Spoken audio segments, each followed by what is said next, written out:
है, जितनी अमेरिका की तरक्की है ये 1500 ईस्वी के बाद की है।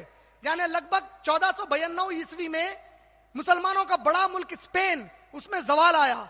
1492 के बाद पूरा तहकीक का जज्बा यूरोप में गया और 1492 के बाद से ये यूरोप और अमेरिका वाले तरक्की करने लगे। लेकिन जानते हैं जितने चीजें ये बनाए हैं उसकी बुनियादी किताबें पूरी मुसलमानों ने लिखी थी। और कब? 8वीं सदी से लेकर 12वीं सदी के दरमियान इन 400 साल में मुसलमानों ने इतने बड़े बड़े कारनामे किए कि आज मुसलमानों का नामो निशान कोई नहीं लेता। और सारी ये तरक्की जितनी इन्होंने इनके जरिए से की थी आज मुसलमानों को भुला दिया। इन लोगों ने भुलाया, हम मुसलमानों ने भी इनको भुला दिया। आज जाबिर इब्न हय्यान, ये नाम कितनों ने सुना है? ये वो नाम है जिसने अलजेब्रा शुरू किया। इनके नाम जाबिर बिन हय्यान से अलजेब्रा है जो मैथमेटिक्स का इंतहाई अहम शोबा है। ख्वारज़मी इनके नाम से ज्योमेट्री है जो मैथमेटिक्स का इंतहाई अहम शोबा है। अल-फरखानी ये वो शख्स है जिसने आज के पूरे बिल्डिंग्स का जो सिविल इंजीनियरिंग करते हैं इसकी शुरुआत, ये मॉडर्न टेक्नोलॉजी, मॉडर्न इंजीनियरिंग की जिसने सिविल इंजीनियरिंग की शुरुआत की, मुसलमान। अब्बास इब्न फिरनूस ये वो शख्स है, वो मुसलमान है, अब्बास इब्न फिरनूस, जो 888 ईस्वी में प्लेन बनाने की टेक्नोलॉजी पर किताब लिखा। इस किताब के जरिए से जो यूरोपियंस ने तरक्की की, 17 दिसंबर 1903 को जॉन राइट ब्रदर्स ने पहला प्लेन उड़ाया। आज सारे स्कूलों में जॉन राइट ब्रदर्स का नाम पढ़ाया जाता है, लेकिन कोई अब्बास इब्न फिरनूस को नहीं जानता जो जॉन राइट ब्रदर्स से 1000 साल पहले से प्लेन बनाने की टेक्नोलॉजी बता चुके हैं। अबू सीना जिन्होंने मेडिकल साइंस के अंदर ब्लड सर्कुलेशन, हमारे जिस्म में जो खून दौड़ता है, खून के दौड़ने के पूरे डायग्राम्स डालकर बताए, इन्हें यूरोपियंस ने अबू सीना से एवेसेना कर दिया ताकि लोग जब नाम एवेसेना पढ़े तो किसी को समझ में ही ना आए कि ये मुसलमान थे। और जितनी दुनिया में आज मेडिकल साइंस तरक्की कर रही है ये अबू सीना की किताब पर कर रही है। और खुद यूरोप वाले उनको father of the medical science कहते हैं, मेडिकल साइंस का बाप, ये मुसलमान थे। अल इदरीसी दुनिया का पहला नक्शा, पूरा जो नक्शा हम ज्योग्राफी में देखते हैं, इटाली, अमेरिका, इंडिया, चाइना, ये दुनिया का पहला नक्शा उतारने वाले अल इदरीसी, फर्स्ट कार्टोग्राफर, लेकिन आज कोई उनको नहीं जानता। इब्ने बतूता जो समंदर पे सबसे बड़ा सफर करने वाला पहला शख्स है दुनिया का, लेकिन इस मुसलमान को कोई नहीं जानता जो मराकश से निकल के चीन आया, चीन से मराकश गया, 75,000 मील का सफर पानी पर किया, लेकिन कोई इनके बारे में नहीं जानता। अबुल कासिम ये वो मुसलमान है जिसने पेशेंट को लिटाकर पहली सर्जरी की, ऑपरेशन किया, लेकिन आज कोई इनको नहीं जानता। अबू रेहान ये वो मुसलमान साइंसदान है जिसने जमीन, जो हमारा प्लेनेट अर्थ है, कुर्रे अर्थ है, इसका पूरा मेजरमेंट बताया कि जमीन इतनी बड़ी है, लेकिन आज उसके नाम को कोई नहीं जानता। हम अपनी तारीख खुद भुला चुके हैं, और जो कौम तारीख को भुलाती है अल्लाह उस कौम को इस जमीन पर इंतहाई जलीलो खार करके छोड़ देता है। और जितने मैंने नाम लिए इनकी सबसे बड़ी खूबी आप जानते हैं क्या थी? ये वो मुसलमान साइंसदान थे जो कुरान और सुन्नत के ऊपर बेशुमार किताबें लिख चुके हैं। यानी ये सिर्फ साइंस के मैदान में आगे नहीं थे, दीन के मैदान को पहले पकड़े, इस मैदान से उन्होंने साइंस की तरक्की की। और आज मुसलमान कहता है कि अगर मैं दीन को पकड़ लूं तो दुनिया में कभी तरक्की नहीं कर सकता। ऐसे हालात में अल्लाह इस कौम को परेशान नहीं करेगा, इन पर मुसीबतें नहीं लाएगा, इनको जलील नहीं करेगा, तो अल्लाह क्या तुम्हें खलीफा बनाकर जमीन का बिठाएगा? अगर आज अल्लाह हमको हुकूमत दे दे तो जमीन पर सबसे बड़ा फितना हम लोग करेंगे, क्योंकि हम इतने जाहिल है कि हम हुकूमतें नहीं संभाल सकते। अब इतने गए गुजरे हैं हम लोग। अगर अल्लाह हमको हुकूमत देगा तो जो जिहाद हमको गैर से करना है, आपस में जमातें जिहाद करना शुरू करेंगी, मुसलमान मुसलमानों को कत्ल करेंगे। इतने गए गुजरे हो चुके हैं हम लोग। आज कितनी आसानी से एक मुसलमान दूसरे मुसलमान को काफिर का फतवा देता है।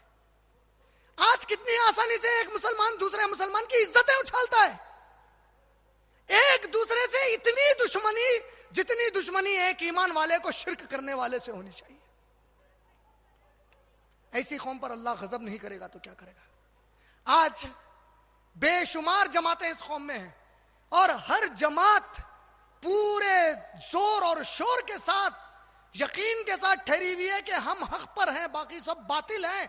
और इतनी लड़ाई कि तुमने फातिहा दिलाई, नहीं दिलाई तुम काफिर, तुमने फातिहा दिलाई, दिलाई तुम काफिर, सीने पे हाथ बांधा कि नहीं बांधा, बांधा तो ठीक है, नहीं तो तुम काफिर, रफेदन किया कि नहीं किया, किया तो ठीक है, ना तो तुम गए इस्लाम से, तुमने वो टकने के ऊपर पहना, नहीं पहना, गए, दाढ़ी काट दी, खत्म, तुम हराम, इस्लाम से काफिर, तुम काफिर काफिर काफिर काफिर। जो सुन्नतें हैं इनकी बड़ी अहमियत है, लेकिन सुन्नतें हमारे नबी के सहाबा ने दूसरे उम्मती की इज्जत उछाल कर नहीं मनवाई, उनको इज्जतें देकर सिखाया कि सुन्नत क्या होती है, सुन्नत की अहमियत क्या होती है।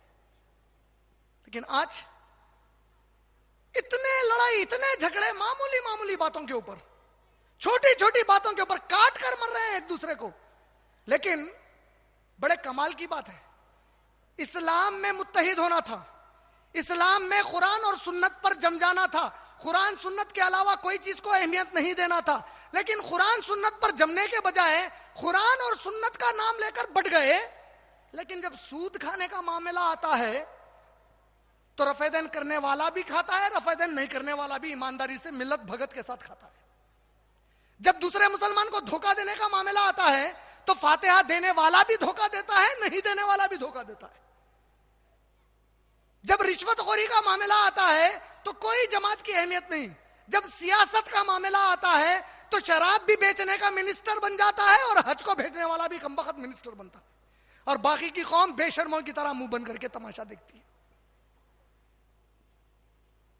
ये कैसी कौम हो गए हम, ये कितनी गई गुजरी कौम हो गए हम, कैसे हमारे जमीर मर गए, कैसे हमारे दिलों से हमारे नबी की मोहब्बत खत्म हो गई, हमारे अल्लाह की मोहब्बत हमसे खत्म हो गई।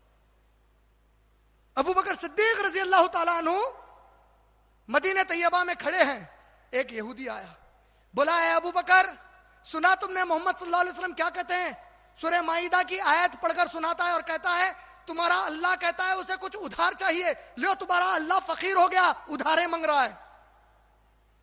अल्लाह ने सूरह माइदा में एक आयत नाजिल की, कौन है तुम लोगों में जो अल्लाह को उधार दे ताकि अल्लाह उसे खूब बढ़ाकर तुम्हें क़यामत में वापस करे। अल्लाह ने उम्मत को उभारा, कौन है तुम में से मेरी फरमाबरदारी करके नेकियां करके खूब नेकियां कमाए ताकि उसका अजर मैं तुम्हें खूब ज्यादा से ज्यादा अता करूं। तो ये आयत का मजाक उड़ाया किसने, एक यहूदी ने, कहा कि लो अबू बकर तुम्हारा अल्लाह फकीर हो गया, नऊज़ बिल्लाह, वो उधार मांग रहा है। अबू बकर सिद्दीक रज़ी अल्लाह अन्हु रख कर एक झापड़ दिया उसको, बोला कमबख्त, अल्लाह का मजाक उड़ा रहा है। वो यहूदी भागता हुआ मोहम्मद सल्लल्लाहु अलैहि वसल्लम के पास आया, आकर बोला कि मोहम्मद सल्लल्लाहु अलैहि वसल्लम आप जानते हैं कि अबू बकर ने मुझे पचकड़ मार दिया।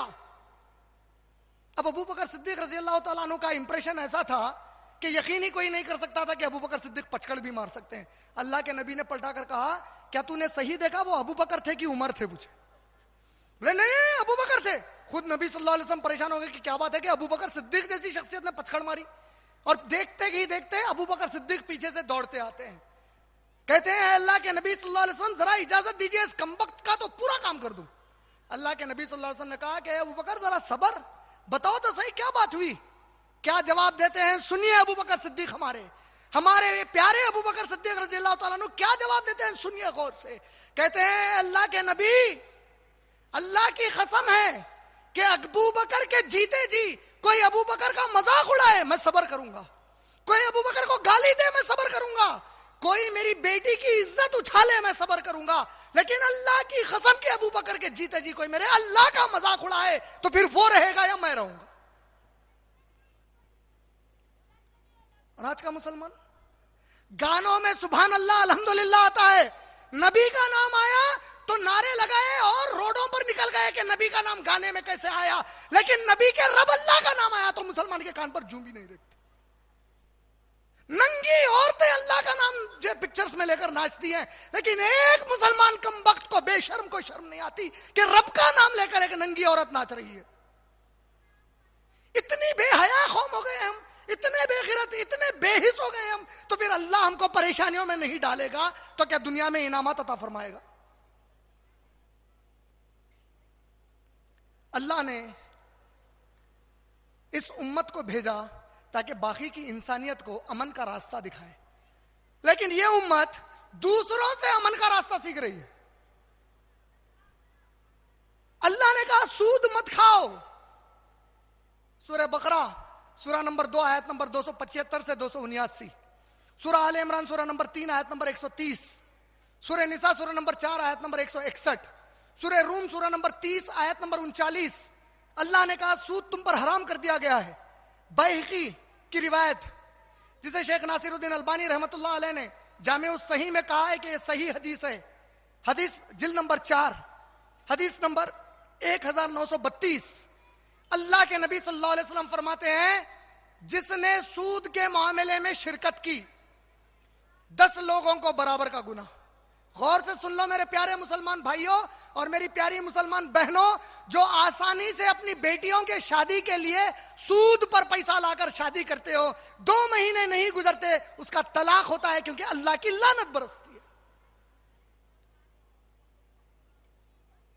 अल्लाह के नबी कहते हैं सूद का काम करने वाले 10 लोगों पर बराबर का गुनाह। सूद लेने वाला, सूद देने वाला, सूद के लिए खलम देने वाला, सूद के लिए गवाह बनने वाला, सूद की जगह बताने वाला, सूद के लिए मदद करके सवारी देने वाला। और 10वां इसमें कौन है जानते हैं आप? सबसे छोटी कैटेगरी 10वां। मान लीजिए कि मैं और आप में से कोई, हम दोनों एक कॉफी डे की शॉप में कॉफी पीते बैठे हैं, या कोई आपकी छोटी मोटी चाय वाले होटल पर या बंडी पर चाय पी रहे हैं। आप में से कोई एक और मैं, हम दोनों पी रहे हैं।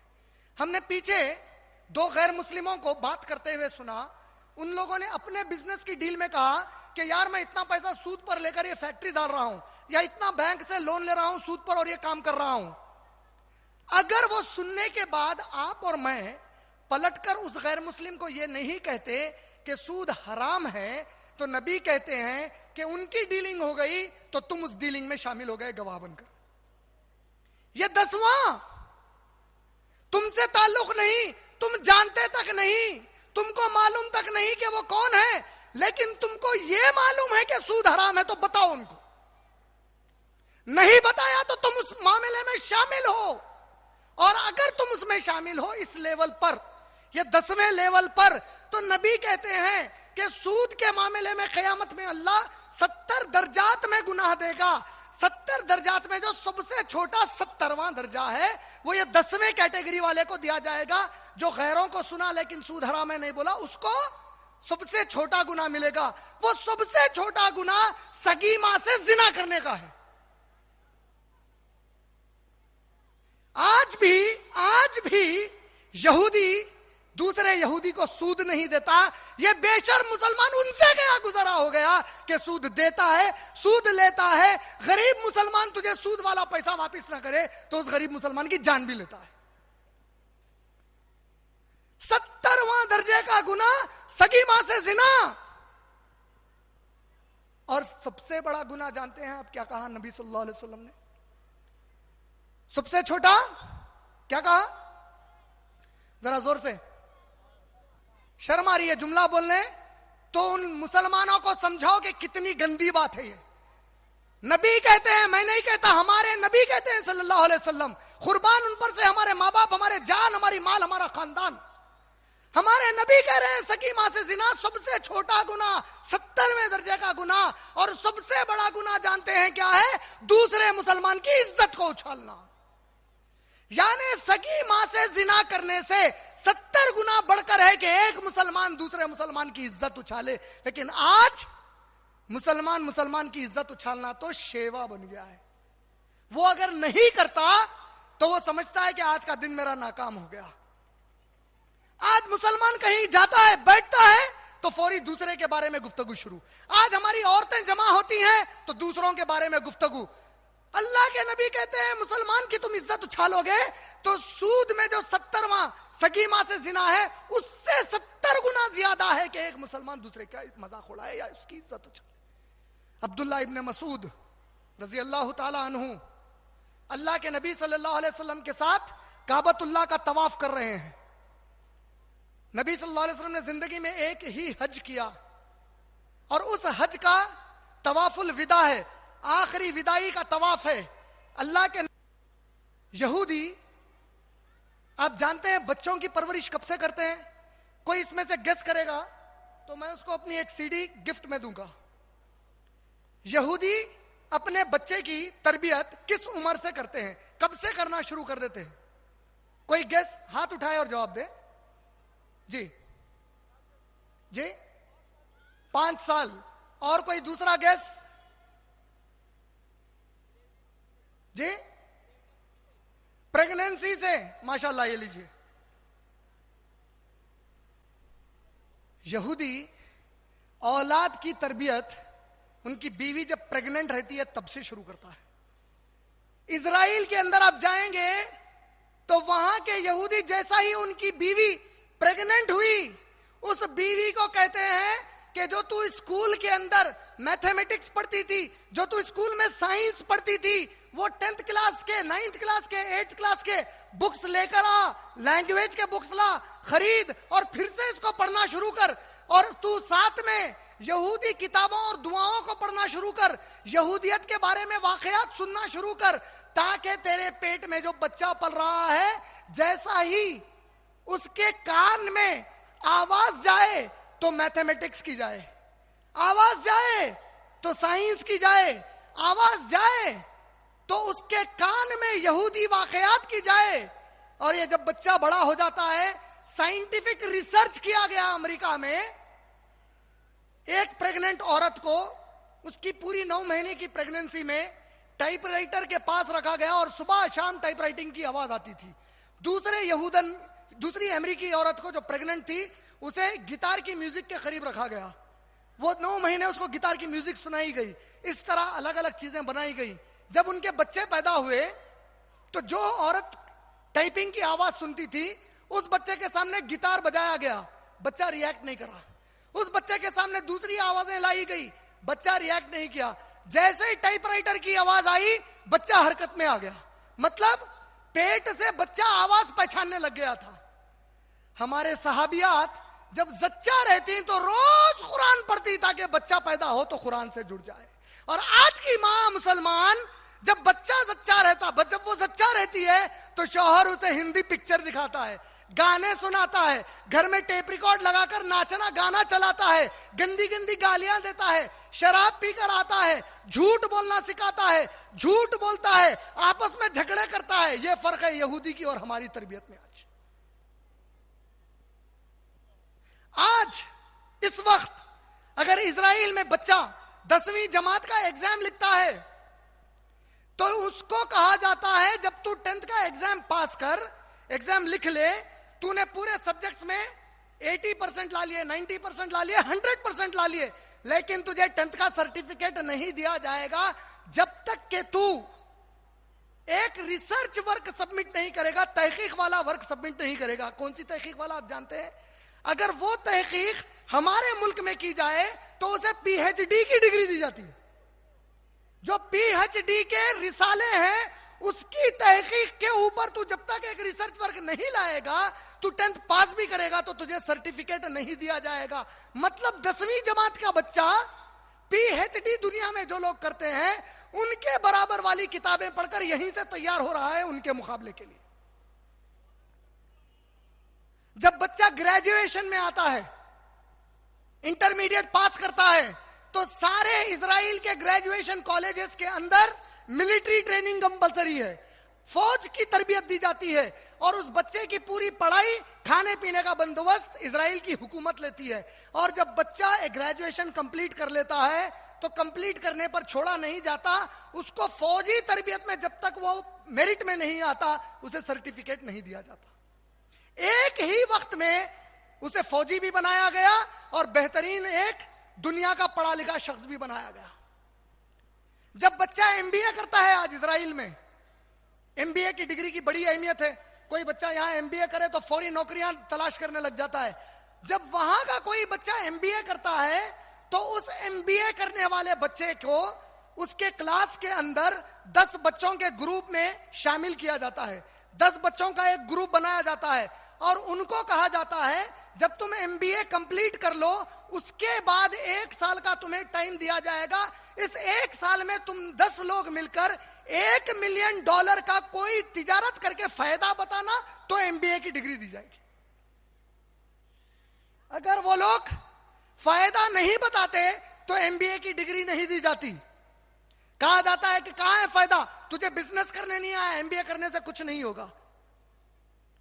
इस तरकीब में जब वो बच्चे 10 का ग्रुप बनाते हैं तो ये बच्चे अपने यहूदी कबीले में यहूदी मजहब के खूब जो माल वाले लोग हैं उनके पास जाते हैं, उनको कहते हैं कि हम एक कंप्यूटर की कंपनी डालना चाहते हैं, हम आपसे पैसा उधार पर लेना चाहते हैं, आप हमें पैसा उधार पर दीजिए। उनसे पैसा उधार पर लेते हैं और उस उधार के पैसे से आप जानते हैं कितनी कंपनियां कायम हुई।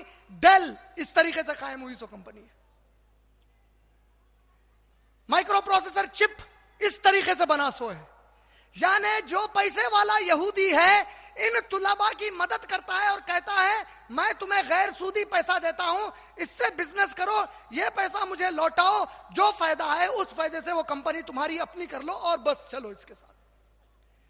अमेरिका अगर आप जाएंगे तो कई यहूदी डॉक्टर्स की डिग्री लेते हैं, लेकिन जितने यहूदी डॉक्टर्स की डिग्री लेते हैं उनको कहा जाता है कि तू इलाज करने के लिए डॉक्टर नहीं बना, बल्कि दवाखाना डालकर उसमें दूसरे